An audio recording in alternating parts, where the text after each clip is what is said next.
Hey there, welcome back to the athomedive YouTube channel. As always, my name is Joey, and today we're in the kitchen making something absolutely fantastic. Today's special because we are filming episode 2 of the Island Flavors series. And as you can tell by the title of the video, we're making mango chutney. So sit back, hit that subscribe button, and let's dive right in.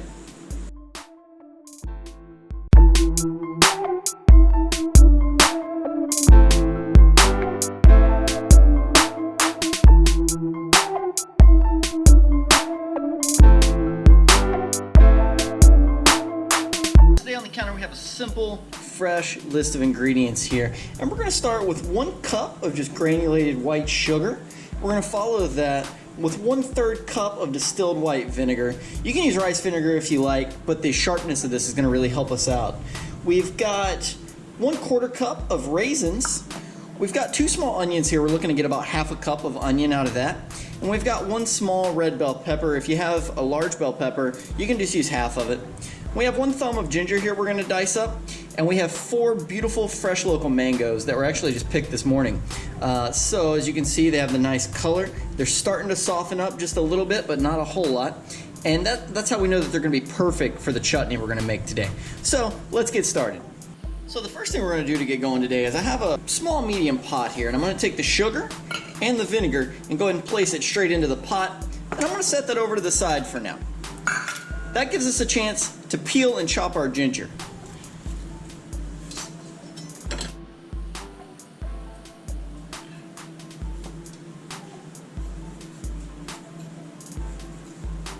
With our ginger in here, we're going to go ahead and put this on to medium-low heat.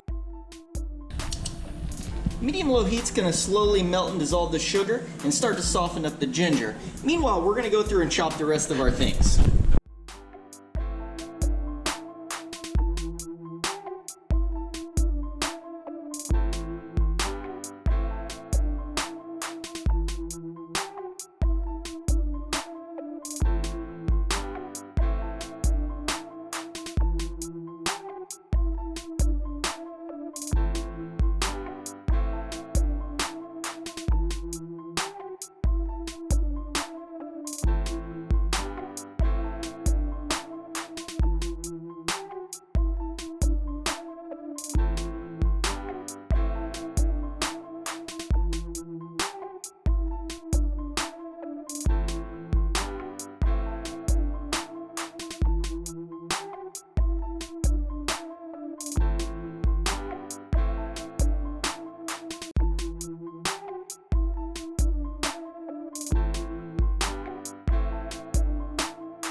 Now's the trickiest item to cut. That's the mangoes. I'll show you how I like to do it. There are plenty of ways to do it out there.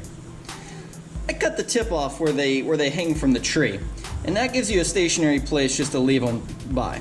You can also use a vegetable peeler to do this if you like, but then I just follow the curve of the mango around.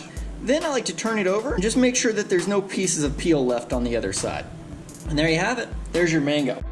It's important to keep in mind that there is a large pit in the middle of your mango where the seed is. To get rid of that pit, we're simply just going to cut around it. We're going to look about dead center in the mango, and we're going to angle the knife just to the side and go in a slight curve shape just to get around the slightly curved large pit in the middle.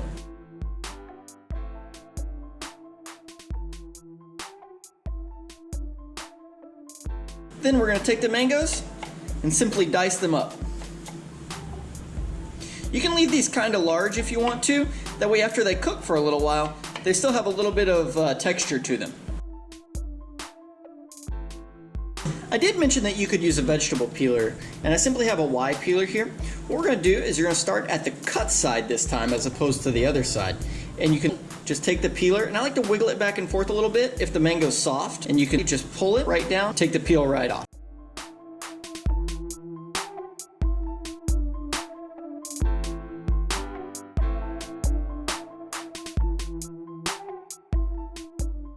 Back over to our liquid here. As you can see, the sugar has mostly dissolved and the vinegar has begun to soften up the ginger. You can actually start to smell the ginger. We're gonna go ahead and rake all of these beautiful ingredients into the pot and get them cooking.